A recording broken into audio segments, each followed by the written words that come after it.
Good morning, सुप्रभात छात्र।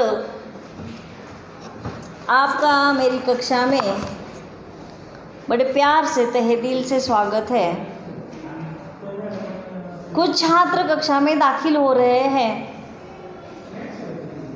और जो नहीं आ पाते हैं, कुछ अड़चने हैं, समस्याएं हैं, बाधाएं हैं, तो उनके लिए ये ज़रिया है कि जिसके माध्यम से हम आप तक पहुंच सकते हैं। यहाँ तक पाठ जो हो चुके हैं, वो पाठ पढ़ाने के बाद कुछ वीडियो आप तक पहुंच रहे हैं, उसका अध्ययन आप लोग कर रहे हैं घर पर बैठकर। अब आज हम एक साहित्य की ऐसी विधा है, एकांकिका आप लोग अच्छी तरह से जानते हो। एक 3 घंटों वाला नाटक आंखों देखा या पहले जो लिखा जाता है, लिखित रूप में लेखक के सामने प्रस्तुत हो जाता है, वह नाटक, वह लिखने का तरीका, संवादों के माध्यम से जो नाटक एकांकिका एक तरीका है। साहित्य के मतलब गद्य साहित्य इस तरह से लिखा जाता है, जो पद होते हैं, मतलब उपन्यास लिखा जाता है, कहानी लिखी जाती है, रेखा चित्र लिखा जाता है। गद्य साहित्य में अलग अलग प्रकार में साहित्य की निर्मित होती है, लेकिन यह एक नाटक और उसे भी नुक्कड़ नाटक, ये जो एक अलग विधा है, अलग प्रकार है साहित्य निर्मिति का। इस विधा का हम थोड़ा सा परिचय आप लोगों को देना चाहते हैं। उसका उदाहरण आगे चलकर दे दिया है। नुक्कड़ नाटक, इसे समझाते हुए ये क्या है, कैसे होता है, उसमें कौन सी विशेषताएं हैं, इसके पीछे कौन सा उद्देश्य है, ये भी हम आप लोगों को बताएंगे। वैसे तो साहित्य जो भी एकांकी हो, रेखाचित्र हो, उपन्यास के माध्यम से हो, लघुकथा के माध्यम से हो, कविता के माध्यम से हो, पदों के माध्यम से हो, त्रिवेणी हो, चतुष्पदिया हो, जो साहित्य निर्माण होकर आप लोगों के सामने प्रस्तुत हो जाता है, वह साहित्य समाज के हित के लिए होता है। साहित्य की परिभाषा है सहितस्य साहित्यम, मनुष्य के हित के लिए जो साहित्य बनता है वह साहित्य उसे कहा जाता है। तो नुक्कड़ नाटक, इसके परिचय देते समय हम उसमें आप लोगों को बताएंगे कि नुक्कड़ नाटक की निर्मिति कब हुई और इसका उद्देश्य क्या है, ये क्यों बना। कुछ न कुछ कारण होगा। नुक्कड़ की चौराहा, किसी एक कोने में, मैदान पर, स्कूल कॉलेज में छोटी छोटी नाटिकाएं प्रस्तुत की जाती है, इसलिए उसे नुक्कड़ कहा जाता है। उसमें तुरंत लेकिन नई नई बातों को, वर्तमान स्थिति की समस्याएं, कुछ बातें, कुछ विषय, कुछ घटना आप लोगों के सामने, संवादों के सामने प्रस्तुत की जाते हैं। इस विधा का परिचय देते समय मैं आप लोगों को ये बताऊंगी कि एक विशिष्ट नाट्य शैली के रूप में नाटक, नुक्कड़ नाटक आज अपनी एक पहचान बना रहा है। जब हम अध्ययन करते थे उस वक्त नुक्कड़ नाटक ये हमारे अध्ययन के लिए विषय ही नहीं था। एकांकी हुआ करती थी, लेकिन नुक्कड़ नाटक आप लोगों के लिए, जो कि आजकल स्कूल कॉलेजों में भी इसके लिए प्रतियोगिताएं भी होती है, और जो कि राजनीति के प्रचार प्रसार से लेकर आज हम लोगों के सामने एक बहुत बड़ी समस्याएं हैं कोविड-19 की, ये भी विषय जो कि तत्कालीन विषय है, नया विषय है। इस विषय को लेकर भी, दहेज प्रथा को लेकर, नारी समस्या को लेकर या बढ़ती हुई आबादी को लेकर उसे किस तरह से रोक लगाना चाहिए, ये सारे विषय, अनेक सारे विषय छोटे छोटे संवादों के सामने कैसे प्रस्तुत किया जाता है। और आज इसकी मांग दिन ब दिन बढ़ती जा रही है। यह आप लोगों को बताना है कि नुक्कड़ नाटक आज अपनी एक पहचान बना रहा है। ये एक ऐसी धारदार विधा यानी कि साहित्य एक ऐसा धारदार हथियार है, एक ऐसा साहित्य है जो राजनीति, समाज और साहित्य में संतुलन बनाए रखती है। एक ऐसा नया साधन है हम लोगों के हाथ लगा हुआ जो राजनीति, समाज और साहित्य में संतुलन बनाए रखता है। वास्तव में एक सांस्कृतिक हथियार है। जड़ मानसिकता को तोड़कर लोक शक्तियों की पहचान कराता है। इसके लिए जो सुनने वाले, देखने वाले होते हैं, नुक्कड़ पर खड़े होकर कुछ लोग इसका प्रस्तुतिकरण करते हैं। स्कूल कॉलेजों में बच्चों के सामने प्रस्तुत किया जाता है। जब यह प्रस्तुतिकरण होता है तब उस वक्त बच्चों के सामने अनिवार्य है। स्कूल कॉलेजों में यह आवश्यक है कि बच्चों को उन लोगों के सामने बिठा दिया जाता है और वह विषय उन लोगों के सामने प्रस्तुत किया जाता है।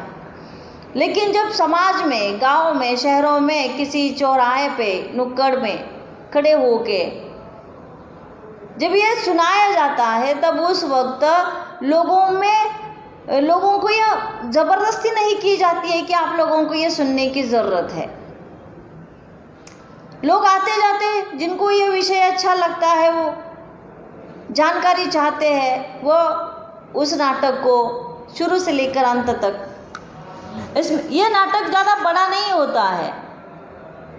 छोटे छोटे संवादों के माध्यम से समाज के सामने इसका प्रस्तुतिकरण किया जाता है और इसके लिए न ही मेकअप की आवश्यकता है और न ही केशभूषा की आवश्यकता है।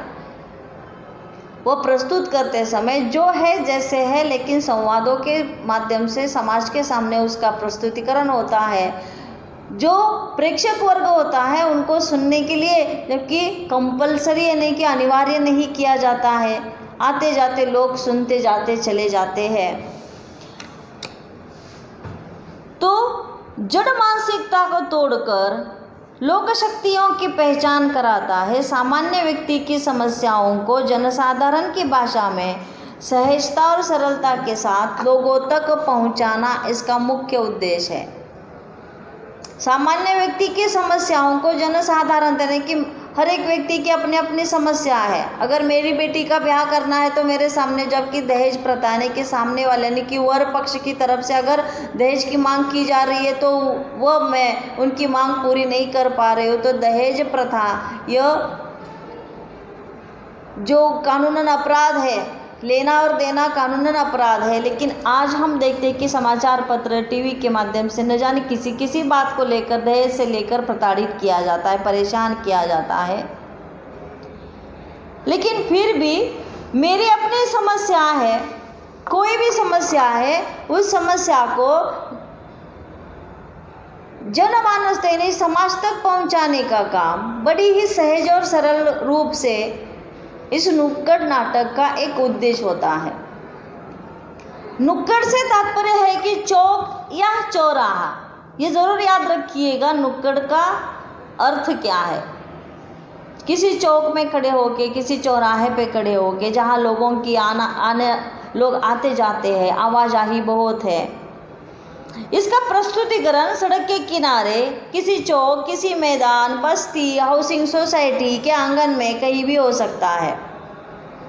देखिए, हम विधा का परिचय मतलब नुक्कड़ नाटक का परिचय प्राप्त करते समय आप लोगों के समक्ष ये बात समझा रहे हैं कि नाटक एकांकी, तो यह प्रकार हमने पहले भी देख चुके हैं। लेकिन यह जो आजकल यह विधा, इसकी पहचान बहुत ज़्यादा बन रही है, लोगों की मांगें बढ़ती जा रही है।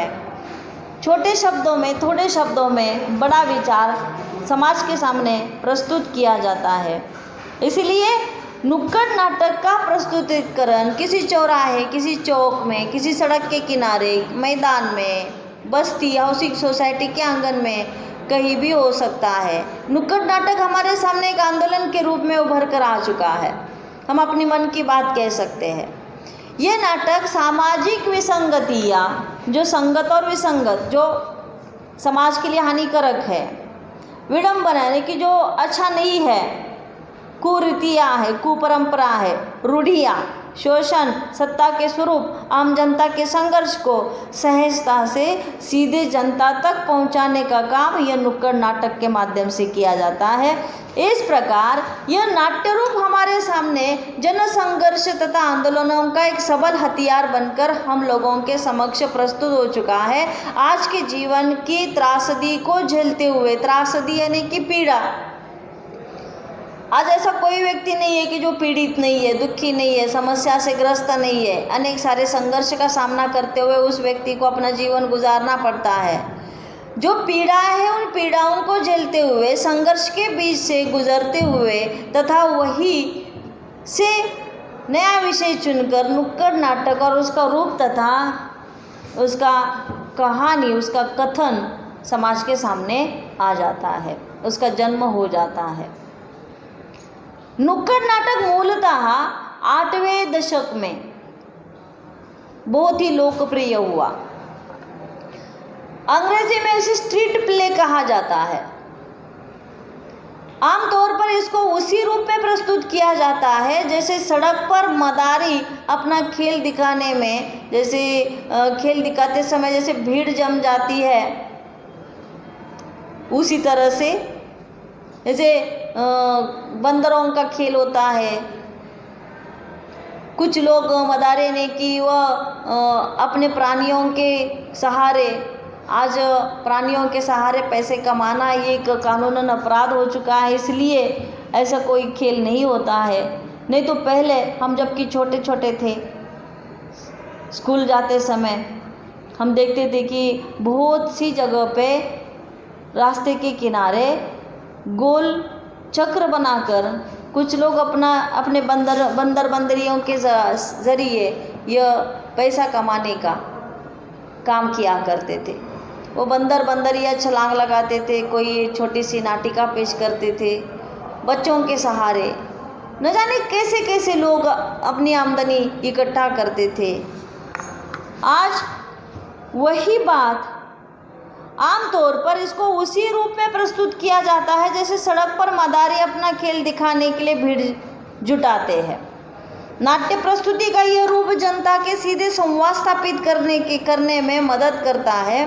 नुक्कड़ नाटक आमतौर पर बेहद सटीक और संक्षिप्त होते हैं क्योंकि सड़क के किनारे स्वयं रुककर नाटक देखने वाले दर्शकों को अधिक समय तक रोके रखना संभव नहीं होता है। फिल्म देखने के लिए आप लोग जाते हो, पैसे देते हो, इसलिए 3 घंटे वहाँ पर बैठकर आराम से कुर्सी का सहारा लेकर फिल्म देखते हो। अच्छी नहीं लगी तब भी उठकर नहीं आते क्योंकि पैसे चुकाए हैं।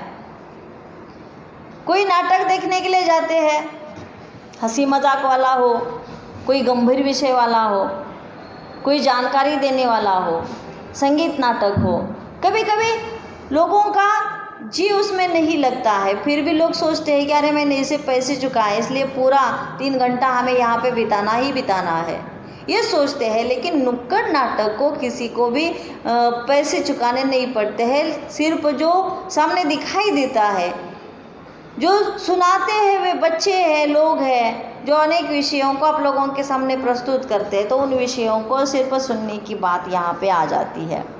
इसलिए हम उन प्रेक्षकों को अपने लिए बांध कर नहीं रख सकते हैं। उन प्रेक्षकों का जी उसमें उलझ जाए, इसकी कोशिश जरूर उस नुक्कड़ नाटक वाले लोगों को करनी पड़ती है। विख्यात रंगकर्मी स्वर्गीय सफदर हाशमी ने नुक्कड़ नाटकों को देशव्यापी पहचान दिलाने में सबसे महत्वपूर्ण भूमिका निभाई है। उनका जन्मदिन 22 अप्रैल को नुक्कड़ नाटक दिवस के ही रूप में मनाया जाता है। नुक्कड़ नाटक में न तो अंक परिवर्तन होता है, न ही दृश्य परिवर्तन होता है। वेशभूषा भी बार बार नहीं बदली जा सकती है और न ही नाटक को इतना लंबा किया जा सकता है कि सड़क या चौराहे पर खड़े या बैठे दर्शकों के लिए घंटों रुकना भी मुश्किल हो जाता है। जैसे मैंने अभी आप लोगों को बताया कि फिल्म देखने के लिए आप लोग पैसे देते हैं, टिकट निकालते हैं, इसलिए आप लोग वहाँ पे जाके 2.5-3 घंटे वहाँ आराम से बैठकर, वो फिल्म अच्छी लगी नहीं लगी फिर भी आप लोग वहाँ पे बैठे रहते हो, क्योंकि आपको मालूम है कि पैसे चुकाए हैं। कोई नाटक देखने के लिए जाते तब भी आप लोगों को वो विषय अच्छा लगे या न लगे, लेकिन फिर भी वहाँ पे आप 3 घंटे वहाँ पे गुजार देते हो क्योंकि पैसे चुकाया है। लेकिन नुक्कड़ नाटक के लिए आप लोगों के लिए वो ज़बरदस्ती नहीं की जाती है कि आप वहाँ पे बैठे रहे। आप लोगों का वहाँ पे खड़ा रहना, बैठे रहना अनिवार्य है। आपसे पैसे नहीं मांगे जाते हैं। अगर इच्छा होती है तो कुछ लोग क्या करते हैं, आपका विषय अच्छा लगा तो वहाँ पे अपनी मर्जी से पैसे उन लोगों को दे देते हैं। नुक्कड़ नाटक में तो अंक परिवर्तन होता है या ही दृश्य परिवर्तन होता है, और ना ही वहाँ पे काम करने वाले पात्र जो होते हैं उनको बार बार वेशभूषा, केशभूषा या फिर कोई मेकअप वगैरह करने की आवश्यकता नहीं होती, और उसका विषय भी बहुत लंबा नहीं होता है। सड़क या चौराहे पर खड़े या बैठे दर्शकों के लिए घंटों रुकना लोगों के लिए मुश्किल हो जाता है। इसलिए नुक्कड़ नाटक लंबे या दीर्घ नहीं होते हैं। जैसे 3 घंटों वाला नाटक होता है, नाट्यगृह में आप लोग जाकर देख सकते हैं, ऐसा नहीं होता है। मूलतः मंचीय नाटक के लिए पर्दा, साज सज्जा, नेपथ्य, ध्वनि संयोजन, महंगा मंच सेट आदि के साथ इमारत के अंदर सभागार आवश्यक होता है, परंतु नुक्कड़ नाटक खुली जगह में बिना किसी साज सज्जा के खेले जाते हैं। नुक्कड़ नाटक में नाट्य मंडली और दर्शकों में कोई दूरी नहीं होती, बल्कि सारे अभिनेता दर्शक समुदाय के बीच गोलाकार रंगस्थल बनाकर अपना नुक्कड़ नाटक प्रस्तुत करते हैं या नाटक खेलते रहते हैं। मतलब देखिए, इससे पहले फिल्म के बारे में, नाटक के बारे में जो नाट्यगृह में या सभागार में जाकर आप लोग सुनते हो, देखते हो, वह रंगमंच पर प्रस्तुत किया जाता है। वहाँ पे सारी व्यवस्था होती है, संगीत की व्यवस्था होती है, मेकअप की व्यवस्था होती है, अलग अलग भागों में उसे प्रस्तुत किया जाता है। वेशभूषा, केशभूषा का भी ख्याल रखा जाता है। लेकिन देखिए, यहाँ नुक्कड़ नाटक में बिल्कुल भी ऐसी कोई बात नहीं होती है कि न उसमें अंक परिवर्तन होता है, न ही दृश्य परिवर्तन होता हुआ दिखाई देता है, न ही वहाँ पे बार बार केशभूषा, वेशभूषा करनी पड़ती है, ना ही वेश बदलना पड़ता है। इसलिए जबकि ये नाटक जो होते हैं दर्शकों को बांध कर नहीं रखा जा सकता है। दर्शक, देखने वाले, सुनने वाले, मूलतः जो मंचीय नाटक जो होते हैं उसके लिए पर्दे की आवश्यकता होती है, साज सज्जा की आवश्यकता, उसके लिए नेपथ्य की आवश्यकता, ध्वनि संयोजन, महंगा मंच सेट, सारी आवश्यकताएँ वह 3 घंटों वाली नाटिका के लिए लगती है। लेकिन जबकि इसे यह ज़रूरत नहीं होती है। नाट्य मंडली और दर्शक में बिल्कुल दूरी नहीं होती है। एक गोलाकार बनाकर उनके बीचों बीच यह नुक्कड़ नाटक प्रस्तुत किया जाता है। हिंदी नाटक साहित्य में नुक्कड़ नाटक प्रमुख रूप से लिखने वाले नाटककार, उनके नाटक इस प्रकार है। सफदर हाशमी ने तो, जबकि उनका जन्मदिन ही मनाया जाता है नुक्कड़ नाटक के रोज़। सफदर हाशमी है, गुरुशरण सिंह है, नरेंद्र मोहन है, शिवराम है, ब्रजमोहन है, सुरेश वशिष्ठ है, असगर वजाहत है, राजेश कुमार आदि नुक्कड़ नाटककार जो है समाज में परिवर्तन हेतु सकारात्मक उद्देश्य लेकर निरंतर यह समाज के सामने प्रस्तुत करने का या प्रदर्शित करने का काम उन्होंने अलग अलग संस्थाओं के माध्यम से किया है, और आज भी वे इसके लिए कार्यरत है।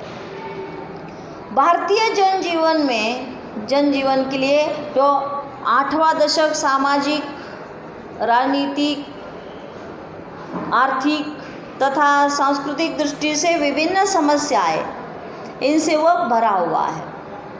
आज हम लोगों के सामने समस्या है बेरोजगारी, अशिक्षा, असुरक्षा, नैतिक मूल्य।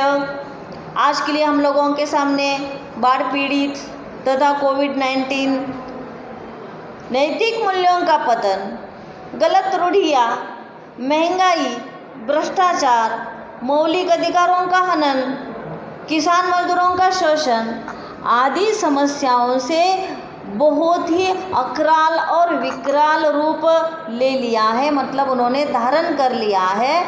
तो ऐसे विकट समस्याओं से जूझने के लिए लोगों को संगठित करके, लोगों तक ये विचार पहुंचाकर कि क्या सही है, क्या गलत है, क्या संगत है और क्या विसंगत है, क्या आडंबर है, मतलब क्या दिखावा कर रहे हैं, क्या कितनी कुरीतियाँ हैं, क्या समाज के लिए घातक है, ये सारी बातें समझाकर जो जनमानस है, जो व्यक्ति पढ़ा लिखा नहीं है लेकिन उस तक मुझे पहुंचाना है, मेरा उद्देश्य पूरा करना है। इसलिए नुक्कड़ नाटक के माध्यम से, छोटी क्यों ना हो, छोटे संवादों के माध्यम से क्यों ना हो, लेकिन समाज को जागरूक करने का कार्य नुक्कड़ नाटक के माध्यम से किया है। लोगों को संगठित करके परिवर्तन लाने का कार्य नुक्कड़ नाटक ने किया है। समाज परिवर्तन, सामाजिक एकता हो, शोषण मुक्त समाज हो, स्त्री पुरुष समानता हो, सर्वधर्म समभाव हो, राष्ट्रभक्ति, बेटी बचाओ बेटी पढ़ाओ, पर्यावरण संवर्धन, जन साक्षरता आदि विषयों के बारे में लोगों में चेतना जगाने की आवश्यकता है। तो ये भी बातें ऐसे विषय लेकर कि आज पानी बचाना चाहिए,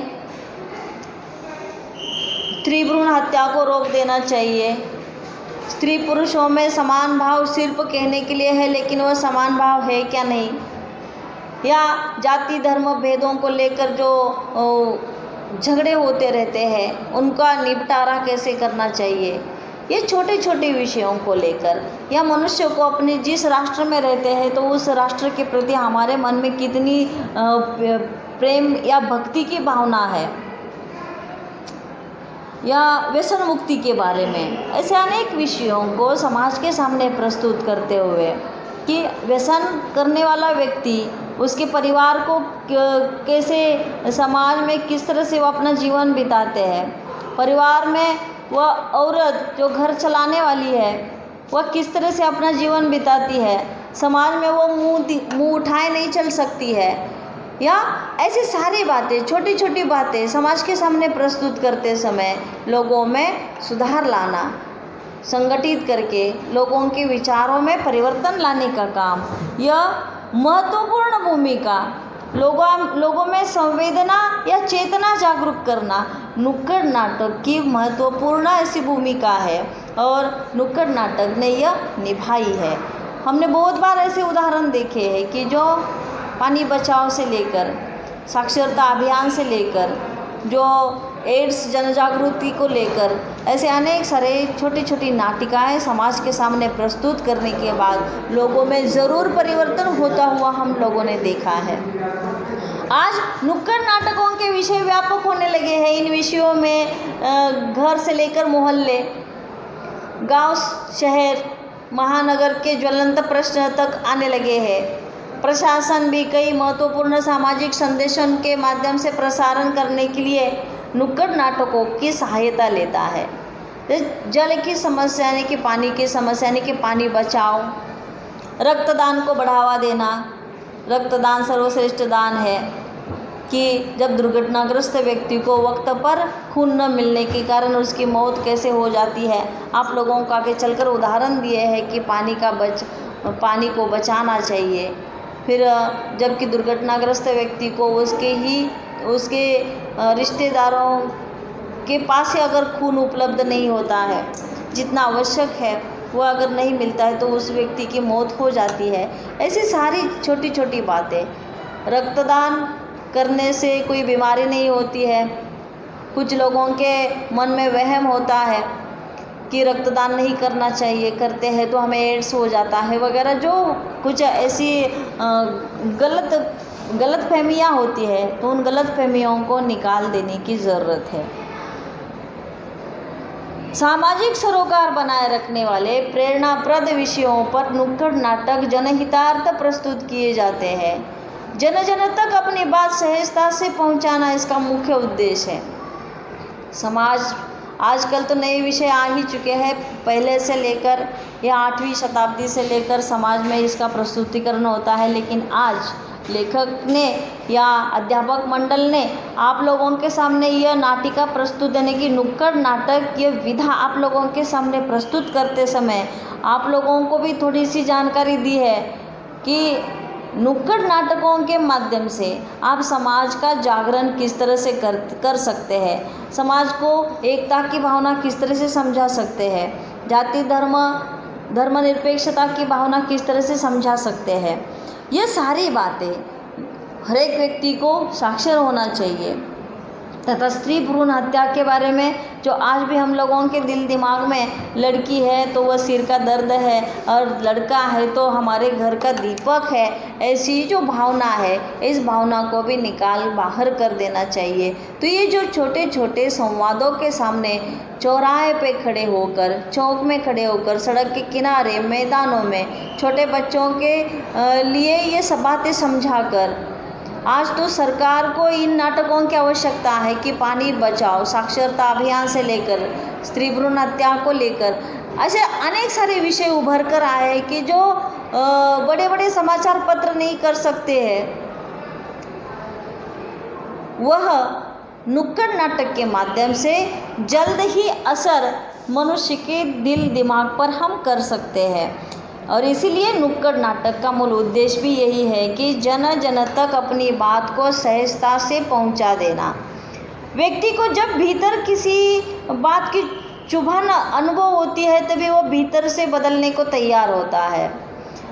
कथ्य के स्तर पर वहाँ जहाँ वर्तमान सामाजिक, राजनीतिक, आर्थिक एवं सांस्कृतिक समस्याओं से नुक्कड़ नाटक सीधे जड़ा हुआ है, वही तकनीक के स्तर पर अपनी कुछ खास खूबियों को साथ लिए हुए पारंपरिक मंचीय नाटकों के विपरीत तथा मंच और दर्शकों के बीच की दूरी को पाटते हुए जनता के सीधे साक्षात्कार करना और तामझाम से उत्पन्न भ्रम को तोड़कर आम जीवन से सीधे जुड़ते रहकर तत्व नुक्कड़ नाटकों के विकास में पोषक रहे हैं। जैसे मैंने अब तक आप लोगों को बताया कि नुक्कड़ नाटक एक ऐसा साहित्य प्रकार है जो उस साहित्य प्रकार से आज समाज के लिए उसकी बहुत ज़रूरत है और सीधा जन जन तक ये बात पहुंच जाती है और सारे लोग अच्छी तरह से समझ जाते हैं। देखिए छात्र, यहाँ तक हम आप लोगों को बता चुके हैं, बाकी का हिस्सा